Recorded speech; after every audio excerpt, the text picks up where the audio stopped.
dans mon grenier. C'est ici que je vais vous raconter toutes les histoires d'horreur. Comme vous l'avez su, ça va être une grosse histoire que je vais continuer écrite en gros français lourd. Je comprends. Les histoires que je vais raconter lors du calendrier de l'horreur ne seront pas aussi longues et aussi difficiles à lire.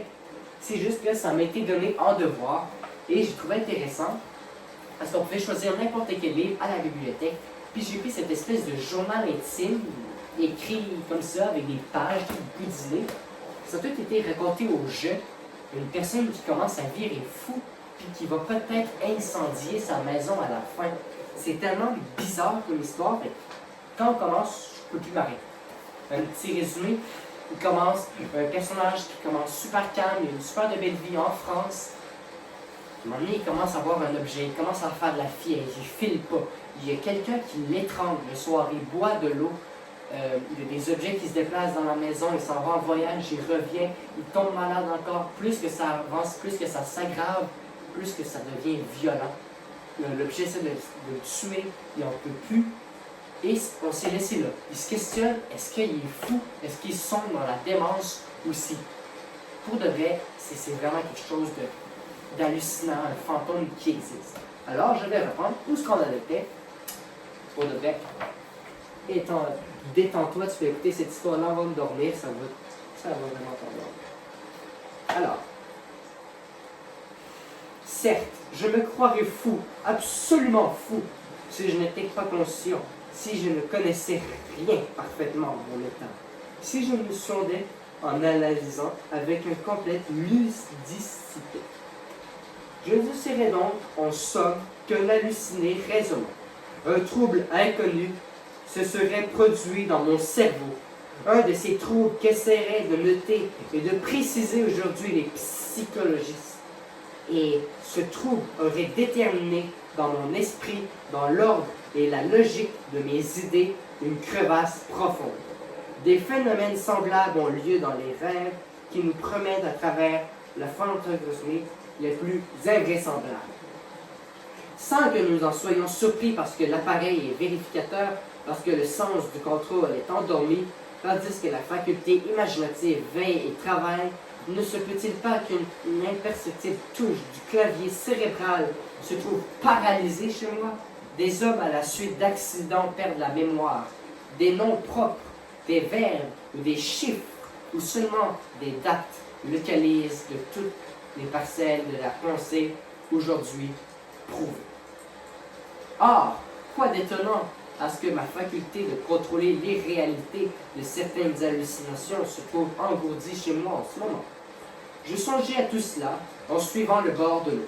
Le soleil couvrait de clarté, la rivière faisant la terre délicieuse, emplissait mon regard d'amour pour la vie. Je les hirondelles dont l'agilité d'une joie de mes yeux pour les herbes, de la rive dont le frémissement est un bonheur pour mes hommes. Peu à peu, cependant, un malaise inexplicable me pénétrait. Une force, me semblait-il, une force occulte m'emboussait, m'arrêtait, m'empêchait d'aller plus loin, me rappelait en arrière. J'éprouvais ce besoin douloureux de rentrer, qui vous oppresse quand on a laissé au doigt malade aimer, et que le pressentiment me saisait d'une aggravation de son mal. Donc je revins malgré moi, sûr que j'allais trouver dans ma maison une mauvaise nouvelle, une lettre ou un dépêche. Il n'avait rien, et je ne demeurais pas surpris, de plus inquiet, que j'avais de nouveau des visions horribles. 8 août. J'ai passé hier une affreuse soirée, manifeste plus, mais je me sens près de moi, m'épiant, regardant, me pénétrant, me dominant, plus redoutable, en se cachant ainsi que s'il signalait par des phénomènes surnaturels sa présence invisible et constante. J'ai dormi pourtant. 9 août, rien, mais j'ai peur. 10 août, rien. Qu'arrive-t-il demain? 11 août, toujours rien. Je ne puis plus rester chez moi avec cette crainte et cette pensée entrée en mon âme. Je vais partir. 12 août, 10 heures du soir. Tout le jour, j'ai voulu m'en aller. Je n'ai pas pu. J'ai voulu accomplir cet acte de liberté facile, si simple. Sortir, monter dans ma voiture pour gagner Rouen. Je n'en peux plus. 13 août. Quand on est atteint de certaines maladies, que tous les ressorts de l'être physique semblent brisés, toutes les énergies anéanties, tous les muscles relâchés, tous les os devenus mous, comme une chair liquide de l'eau. J'éprouve cela dans mon être normal, d'une façon étrange, désolante. Je n'ai plus aucune force, aucun courage, aucune domination sur moi, aucun pouvoir même de mettre en mouvement ma volonté et de ne plus pouvoir mais quelqu'un veut pour moi et j'obéis. Mon Dieu, l'être vient me rendre malade dans ce fait. Donc, on sent vraiment qu'il commence à il contrôler, il se sent contrôlé, puis ça joue pas bien pour lui. 14 août. Je suis perdu. Quelqu'un possède mon âme et la gouverne. Quelqu'un ordonne tous mes actes, tous mes mouvements, toutes mes pensées. Je ne suis plus rien en moi, rien qu'un spectateur esclave et terrifié de toutes les choses que j'ai accomplies. Je désire sortir, je ne peux pas. Il ne veut pas, et je reste éperdu, tremblant dans le fauteuil où il me tient assis. Je désire seulement me lever, me soulever, afin de croire maître de moi. Je ne peux pas.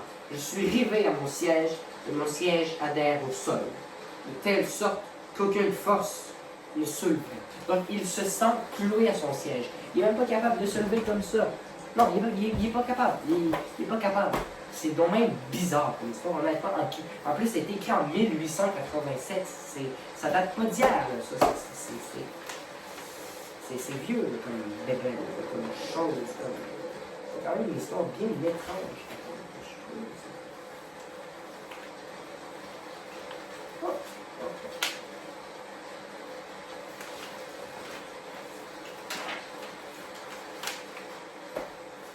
Puis, tout d'un coup, il faut que j'aille au fond de mon jardin cueillir des fraises et les manger. Et j'y vais. Je cueille des fraises, je les mange. Oh mon Dieu, est-il un Dieu? Et délivrez-moi, sauvez-moi, secouez-moi, pardon, pitié. Je comprends absolument rien de ce passage-là, désolé. Oh, quelle souffrance, quelle torture, quelle horreur. Ça finit là, son passage est terminé. 15 août. Certes, voilà comment a été possédée de mener ma pauvre cousine quand elle est venue m'emprunter 5000 francs. Elle subissait un vouloir étranger entré en elle, comme un autre âme, comme on voit un âme, un parasite et dominatrice. Est-ce que le monde va finir? Donc, en gros, il est possédé, tout simplement. Mais celui qu'on gouverne, qu'est-il? C'est invincible, c'est inconnaissable, ce rôdeur d'une race surnaturelle. Donc, les invisibles existent. Alors, comment, depuis l'origine du monde, ne sont-ils pas encore manifestés d'une façon précise, comme ils le font pour moi? J'en ai jamais rien lu qui ressemble à ce qui s'est passé dans ma demeure. Oh, si je pouvais la quitter, si je pouvais m'en aller, fuir, ne pas revenir, je serais sauvé. Mais je ne peux pas. C'est ce qu'il dit. 16 août. Bon, je vous rappelle que dans la partie 1 du Horla, on a commencé au mois de mai, puis on est rendu au mois d'août. Ça continue, hein? C'est vraiment comme une vie. Hein? Je vous raconte l'histoire de je sais pas. J'ai pu m'échapper aujourd'hui pendant 2 heures, comme un prisonnier qui trouve ouvert par hasard la porte de son cachot. J'ai senti que j'étais libre, tout à coup, et qu'il était loin. J'ai ordonné d'halter, bien vite, que j'ai gagné Rouen. Oh, quelle joie de pouvoir dire à un homme qui obéit, « Allez, Rouen !» Je me suis fait arrêter devant la bibliothèque et j'ai prié pour qu'on me prêtât le grand traité du docteur Hermann Eratus sur les habitants inconnus du monde antique moderne. Puis, au moment de remonter dans mon nez, j'ai voulu dire « À la gare !» et j'ai crié, je ne l'ai pas dit, j'ai crié d'une voix si forte que les passants se sont retournés à la maison et je suis tombé, affolé d'angoisse, sur le coussin de ma voiture. Il m'avait retrouvé et repris. 17 août. Ah, quelle nuit, quelle nuit! Et pourtant, il me semble que je devais me réjouir. Jusqu'à 1h du matin, j'ai lu. Et un universitaire, docteur en philosophie et en témoigné, a écrit l'histoire de les manifestations de tous les êtres invincibles rôdant autour de l'homme ou rêvés par lui. Il décrit leurs origines, leur domaine, leur puissance. Lâchez pas. L'un d'eux ne ressemble pas à celui qui hante. L'un d'eux, on dirait l'homme. On dirait l'homme qu'il pense pressentir à redouter un être nouveau, plus fort que lui, son successeur en ce monde que le sentait proche, et ne pouvant prévoir la nature de ce maître. Il a créé dans sa terreur tout le peuple fantastique des êtres occultes, fantômes, vagues, nés de la peur. Donc, ayant jusqu'à 1h ce matin, j'étais m'asseoir ensuite auprès de ma fenêtre ouverte pour rafraîchir mon front et ma pensée au vent calme de l'obscurité. Il faisait bon, il faisait tiède, comme j'aurais aimé cette nuit-là autrefois. Pas de lune, les étoiles avaient au fond du ciel noir, scintillement frémissant. Qui habite ce monde? Que peuvent-ils plus que nous? Que va-t-il lorsque nous connaissons un peu? Un d'eux, un jour ou l'autre, traversait l'espace, n'apprêtait-il pas sur notre terre pour la conquérir? Comme les Normands jadis traversaient la mer pour avertir les peuples plus faibles.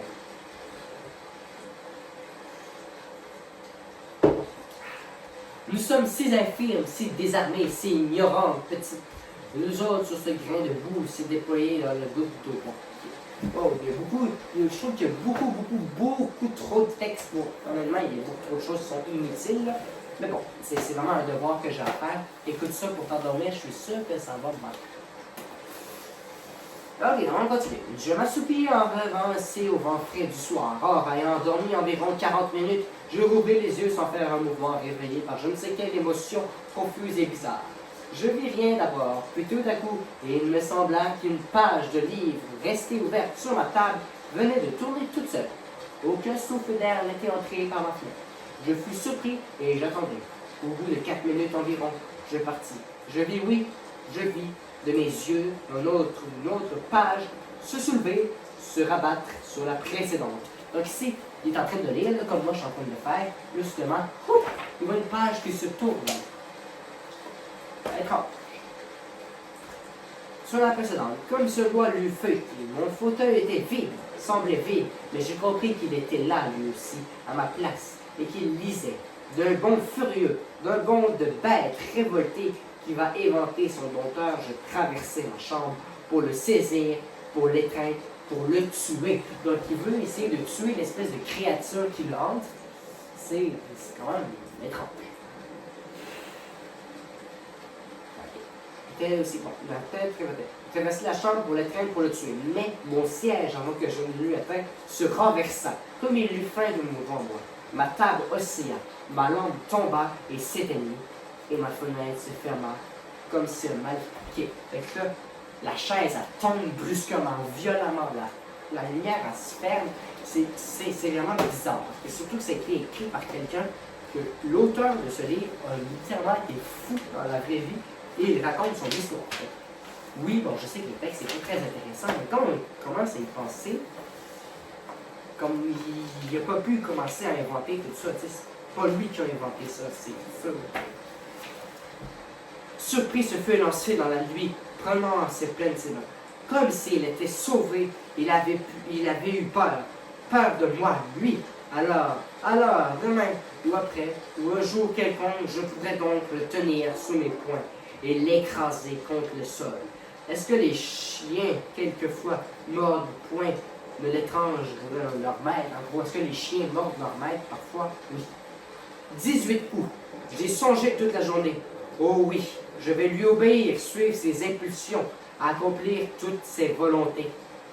Me fait faible, soumis, lâche et un plus fort, mais une heure viendra. Bon. Je n'ai pas trop aimé ce passage. 19 août. Je sais tout. Je viens de lire ceci dans la revue du monde scientifique. Une nouvelle assez curieuse nous arrive de Rio de Janeiro.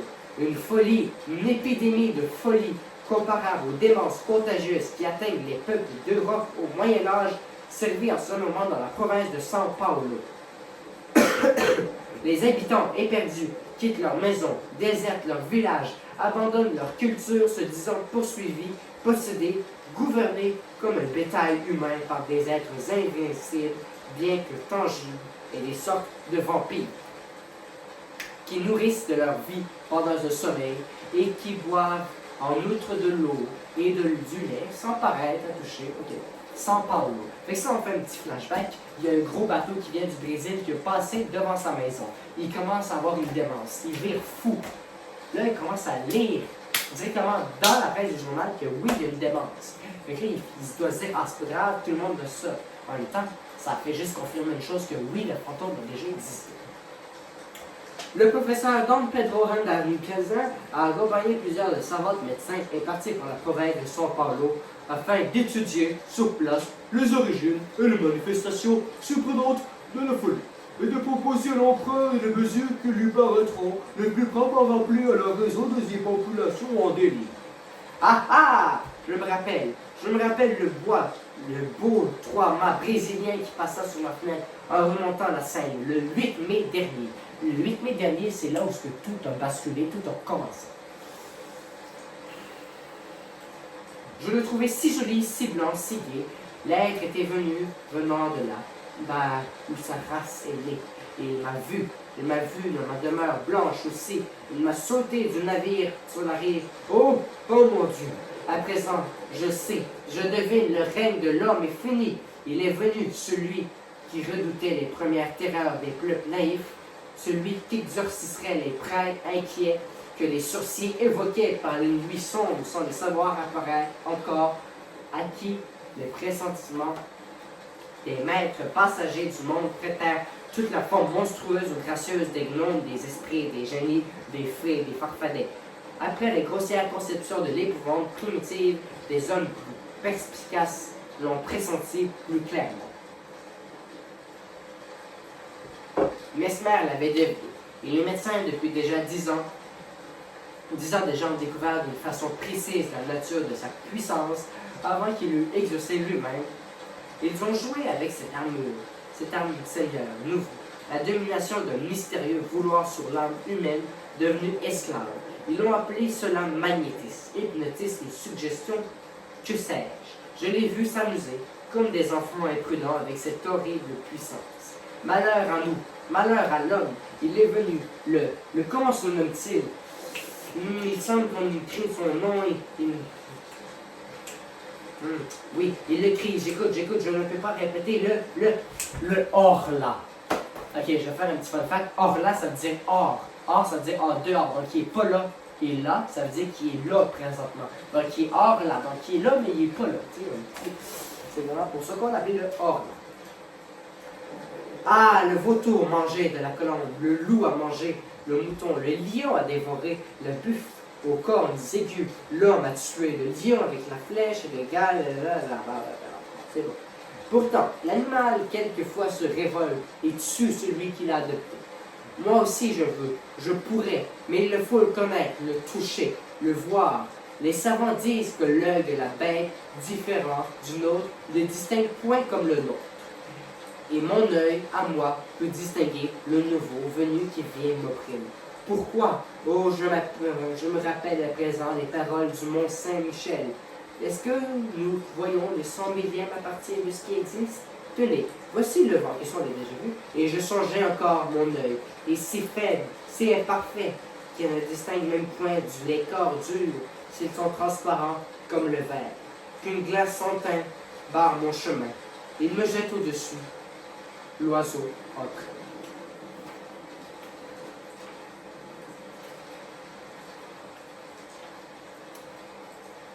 19 août.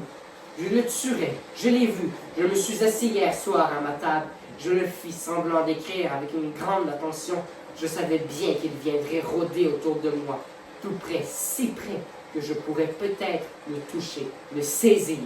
Et alors j'aurai la force désespérée. J'aurai mes mains, mes genoux, ma poitrine, mon front. Mais ok, c'est beau, on ne va pas nommer toutes les parties du corps, là, quand même. Là. En face de moi, mon lit, un vieux lit de chêne de colonne, à droite ma cheminée, à gauche ma porte fermée avec soin après l'avoir laissée longtemps ouverte avec la fin de la tirer. Derrière moi, une très haute armoire à glace qui servait de chaque jour pour me raser, pour m'habiller, et où j'avais coutume de me regarder la tête aux pieds chaque fois que je passais devant. Donc je faisais semblant d'écrire pour le tromper, car il m'épiait lui aussi, et soudain je sentis que je fus certain qu'il lisait par-dessus mon épaule, et qu'il était là, frôlant mon oreille. Je me redressai, les mains tendues, en me tournant si vite que je faillis tomber. Eh bien, on voyait comme en plein jour, et je me vis pas dans ma glace. Elle était vive, claire, profonde, pleine de lumière. Mon image n'était n'était pas dedans, et j'étais en face de moi. Je voyais le grand verre limpide en haut et en bas, et je regardais cela avec mes yeux affolés. Je n'oserais plus avancer, je n'oserais plus faire un mouvement qui sentait bien. Pourtant, il était là, mais je m'échapperais encore de lui, le corps imperceptible, dévoré par mon reflet. Donc en gros, ce que ça veut dire, c'est qu'il a regardé par le miroir, il ne s'est pas vu, mais il a surtout vu l'espèce de monstre, la créature, la poupée, une espèce d'entité de je ne sais pas quoi, apparaître là. Comme j'eus peur, puis voilà, que tout à coup, je commençai à m'apercevoir dans une brume au fond du miroir, dans une brume comme à travers une nappe d'eau, et qu'il me semblait que cette eau glissait de gauche à droite, lentement, rendant plus précis son image, et d'une seconde en seconde. C'était comme la fin d'une éclipse, ce qui me cachait paraissait point posséder de contours nettement arrêtés, mais une sorte de transparence opaque s'éclaircissant peu à peu. Puis enfin, je me distinguais complètement. Ainsi, je le fais chaque jour en me regardant.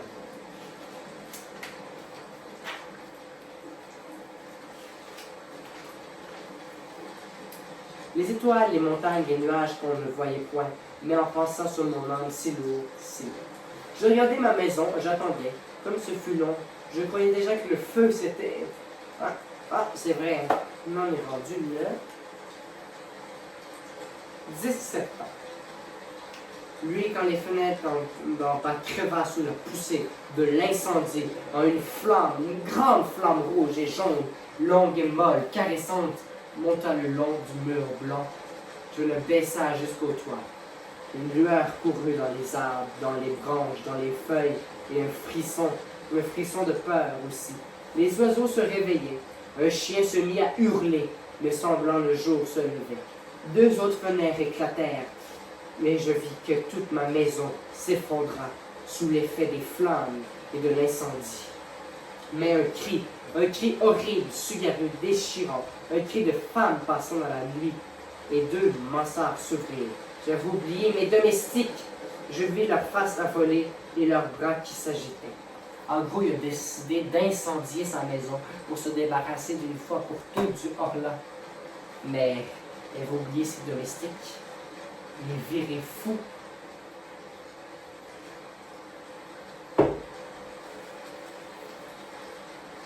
Alors, éperdu d'horreur, je me mis à courir vers le village hurlant. Au secours, au feu, au feu. Je rencontrai des gens qui en venaient déjà retourner avec eux pour voir. La maison maintenant n'était plus qu'un bûcher horrible et magnifique. Un bûcher monstrueux, éclairant toute la terre. Un bûcher où brûlaient des hommes et où brûlait aussi lui, mon prisonnier, l'être nouveau, le nouveau maître, le Horla.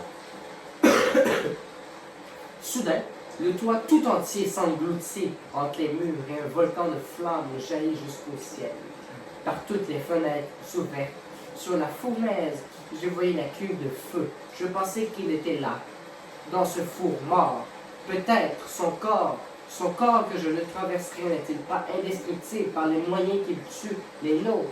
S'il n'était pas mort, seul peut-être le temps pris sur l'être invisible et redoutable. Pourquoi ce corps transparent, ce corps inconnaissable, ce corps d'esprit, s'il devait craindre lui aussi les maux, les blessures, les infirmités, la destruction prématurée? La destruction prématurée? Toute l'épouvante humaine vient d'elle. Après l'homme, le Horla. Après celui qui peut mourir tous les jours, à toutes les heures. On est au dernier paragraphe, c'est terminé après. Il me reste vraiment juste ça. Donc on y va, on enchaîne pour la scène finale.